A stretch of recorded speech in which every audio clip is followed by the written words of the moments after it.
Anyway, in 2 weeks, on May 15th, he'll already get some trophies for having won so many trophies, in different categories. What's today's date? April 30th, 1988. And what happened today? Daniel won 2 trophies, first place, and Gil cried. Well, everybody's cheering and Gil's crying. Anyway, the sweepstakes, you have to do other speeches for judges, and you're only competing against winners. That's going to be a little tougher. You want to say hello, Russell? Hi. Congratulations to you. You won a certificate today, too. Pretty good. Pretty good. Anyway, Tough I got to go competition, and load the car. I right? went grocery shopping. Yeah. You're welcome. All right. Well, Daniel said this time he's going for first place. It's the only thing he hasn't won.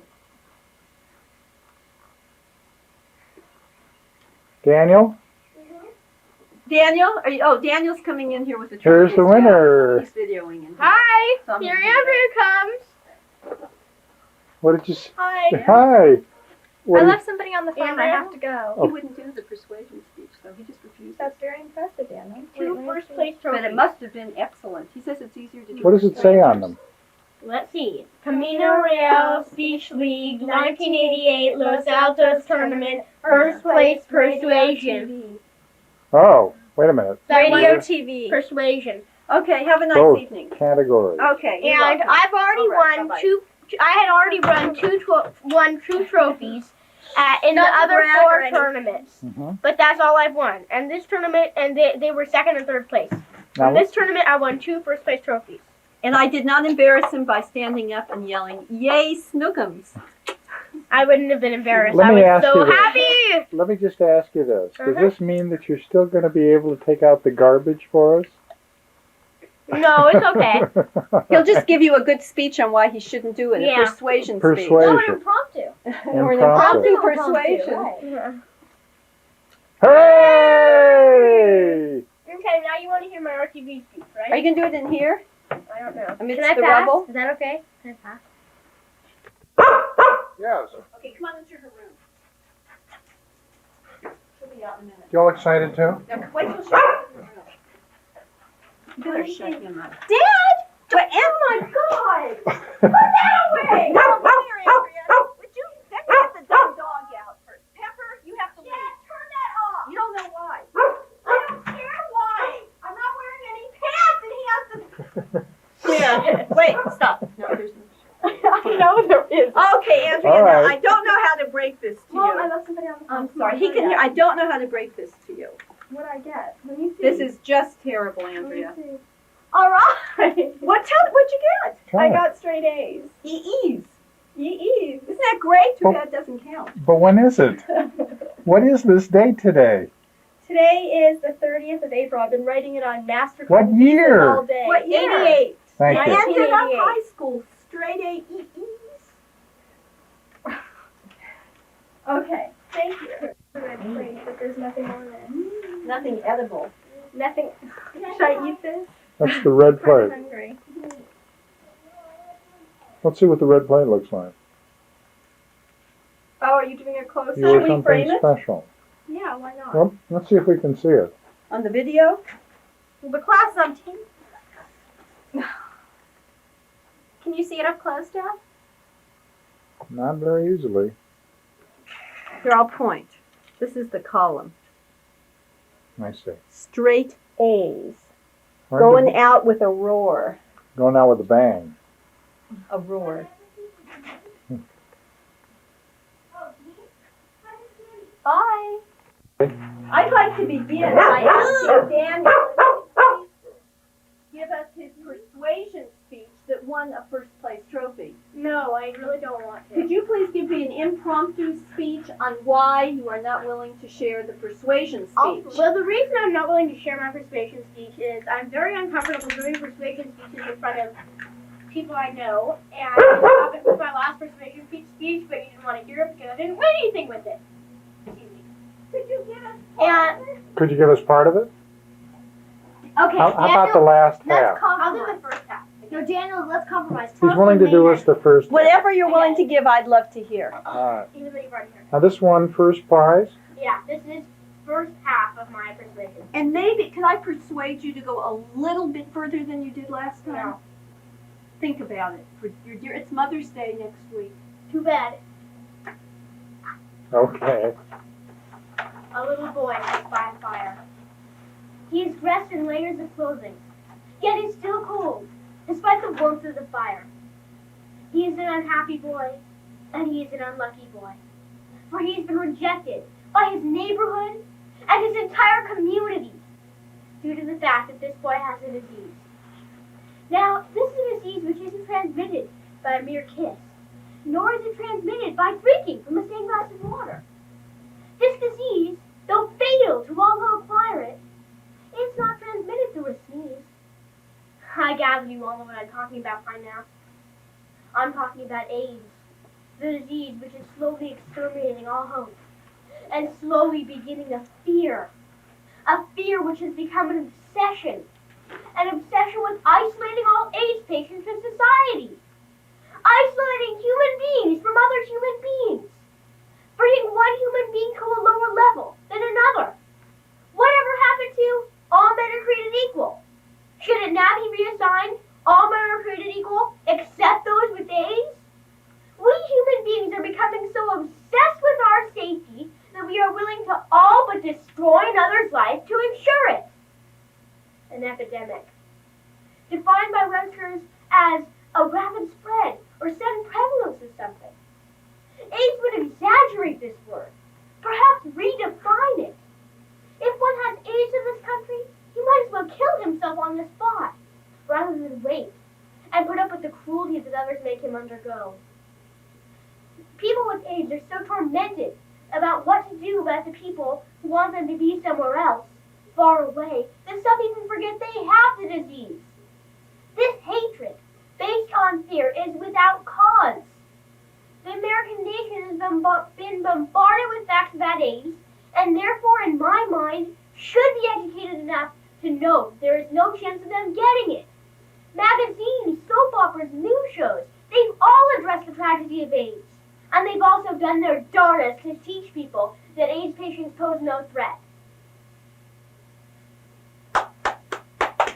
It sounds to me like this needs a second half. No. Okay, now it's time for me to do What do you say? Let's take a vote. No, I'm not I wasn't even looking at you on Yeah, purpose. I wasn't to make either. We didn't even look at you. Yeah. We did Just nothing consider to me make a you stranger. uncomfortable. It's We'll really close good. our eyes. Really good. Please, I want to hear what won in first place. No. You are depriving us I of the did right. the first half for you. You should be grateful that I did that. Oh, give me a break. Oh, thank you, thank you, thank you. Now it's time for my radio TV speech. Now, just to review it for you, a radio TV speech is one where you have to make up a newscast based on this week's stories. And you can include weather and sports and movie updates news and on and on. This week's. And so you have to perform it in 1 week. And you just put commercials in it. Hi, Pepper. Okay. Good afternoon, ladies and gentlemen, and welcome to Nose Fitness News. This is KILLKL, and I'm a Gall over there. We'll be back in just one moment with this week's top news stories. Well, actually, it'll be more than a moment. You see, we always have a lot of commercials. They give us money.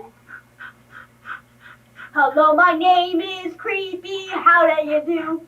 Creepy Critter cereal's entirely blue. It's influgably, indubitably, inscrutable sugar. Do you mean my little Seymour can eat 5 boxes of Creepy Critter cereal a day, and his blood pressure will go up by 150%? And my little Matilda will die by age 10 if she eats 10 boxes of Creepy Critter cereal a day? And my Broth Bernice will have no friends at all because she'll be, blue?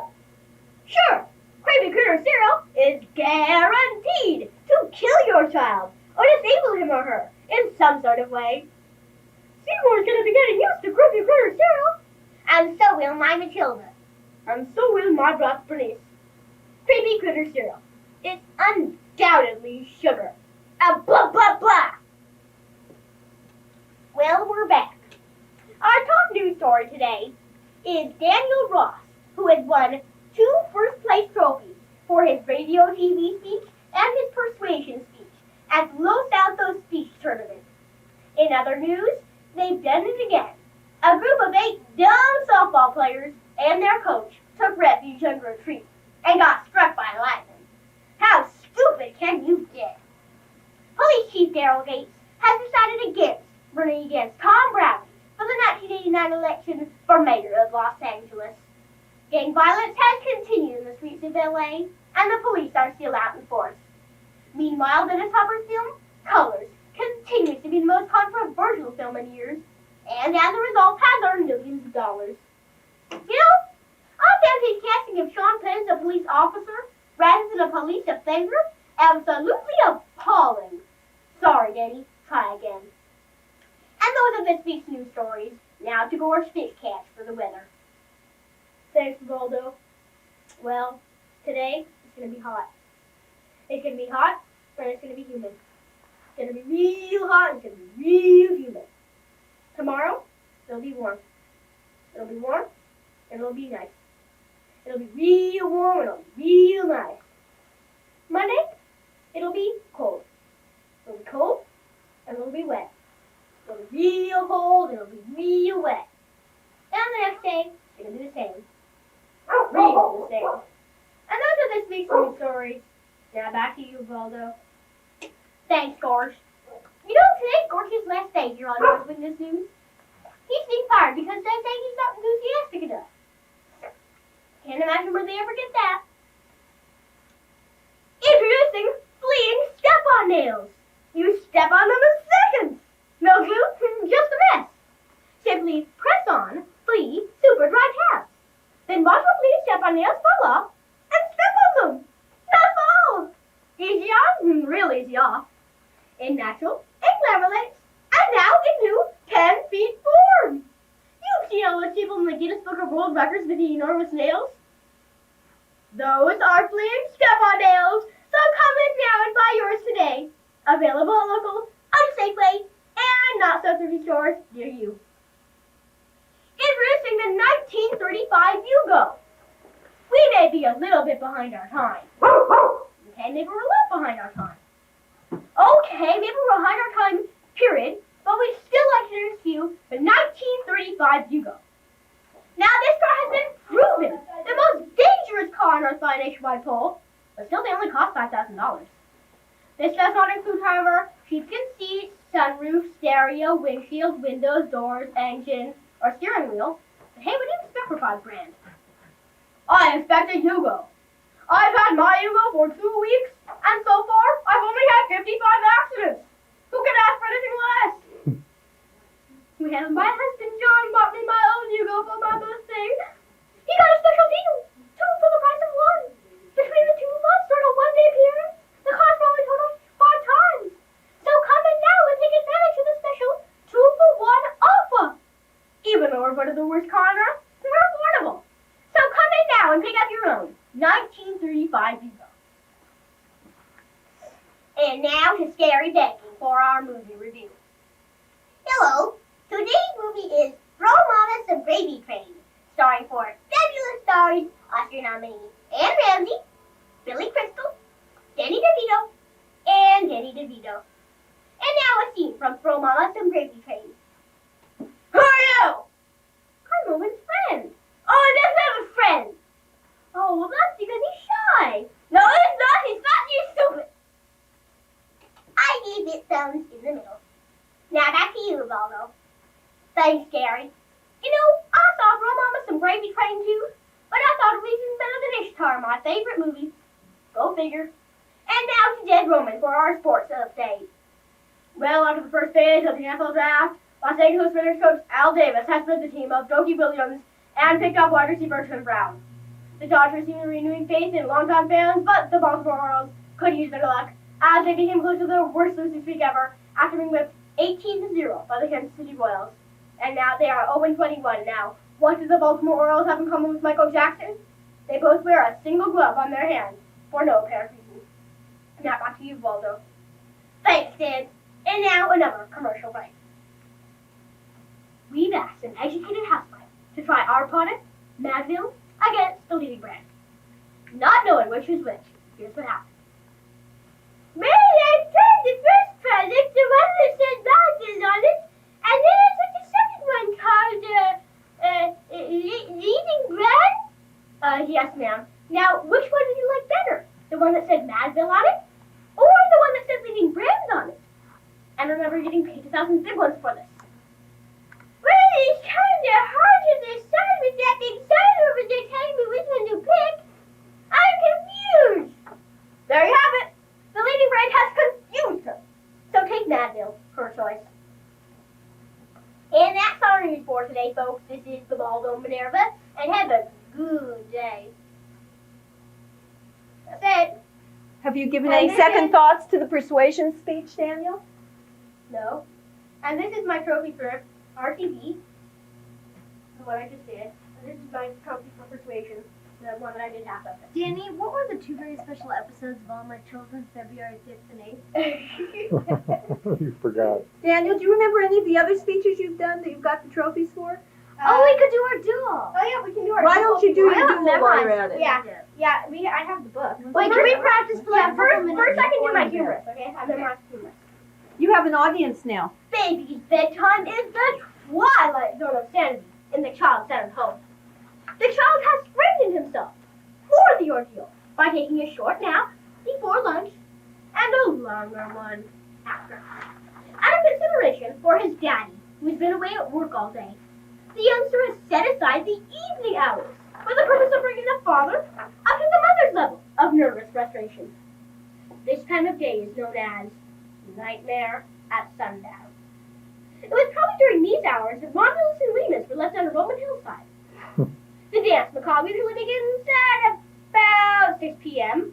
when the child starts to bite, kick, fall, or just run around in circles making weird grunting noises. This wild burst of energy is usually attributed to the child being sleepy, and is a cue for the cooperative all-American lover boy daddy to say, "Let me take him to his room." The child, draped over the shoulder of his daddy, makes a sweet and sentimental scene as a Saturday evening post cover. It laughs until it hits the pillow. I went through all this with my own boy. He used to sleep fine all day. We used to find him out cold behind armchairs, under the piano, on steep staircases. Often, sleep would close in on him during a meal. I would pick him up, his head still in the farina, carry him to his bed, and slip him gently under his fleecy, fluffy, downy little blanket. Then it was fine. I'm hungry. Well, you can't let a child of yours go to bed hungry, so you fill his crib with cookies, bananas, and fruitcake. He takes one bite of banana and squeezes the rest into a paste, which he massages into his hair. Well, now we're not hungry anymore, are we? Just close your eyes and off to dreamland. I won't soon. Well, we know what to do, don't we? We give him the things he loves, for security's sake. We fill his crib with what you, not he, calls his Whittle Sweaty, his Skatesies, his Trainsy Set, his Tensy Bearsies. Well, now we're not lonesome anymore, are we? Just close your eyes and you'll see a moving picture. I saw it last night. Anyhow, I'm afraid to stay here by myself. What are you afraid of? There's a bear in the closet. No use trying to dissuade him. If he says there's a bear in the closet, you'd agree with him. Go into that closet and face that beast like a man. I did it, more than once. I would struggle with my wife's fur piece, kick up quite a fuss, come out in a cold sweat, and announce triumphantly, "He's dead, go to sleep." You forgot to kiss me good night. I kissed him good night. No point, he says. You kissed me, but I didn't kiss you. Take two. We do it over until we can synchronize our kisses and make the scene. I forgot to say goodnight to Grandma. Grandma is subpoenaed. She still goes in for crib rocking in a big way. Except that the crib isn't a rocking crib. After Grandma has shaken loose half the nuts and bolts of the crib, and the kid, she gives you that, "see you have to know how" look, takes you by the arm, and you leave the room together. Only to be summoned back by, you didn't read to me. Every parent has been through the reading ordeal. It left me with chronic laryngitis, and a distaste for fairy tales in general, Red Riding Hood in particular. It was his favorite story for years. He had it memorized, but insisted I read it over and over and over. If I skipped a word, just for that, you have to sharpen the beginning. I came to root for the wolf, hoping that someday the hunter wouldn't make it in time. The bloodthirsty wolf made him thirsty. I'm thirsty, said my young insomniac. Okay, fill her up. I let him have all he could take. Pitcher's full. Break up. Happy New Year. No, I gotta go wee-wee. You can't rush these things. Under pressure takes longer than usual to get things going. There is lots of flushing, but not much going. At least, not for the kid. He has everyone in the house going, but himself. He may be seasoned, but he's no fool either. When he sees the arteries and smaller spits begin to quiver, he quickly becomes a good boy. I disarms you with a cooing, "Good night, Daddy. I love you," entwining his little arms around your windpipe, bringing on that choked up feeling. Good night, sweet prince. It was worth it. All his suspicions that he was giving you the works were obviously unfounded. He is now lying in his crib looking like a believing angel. As you make your way back to the kitchen to finish your cold coffee, there's a scream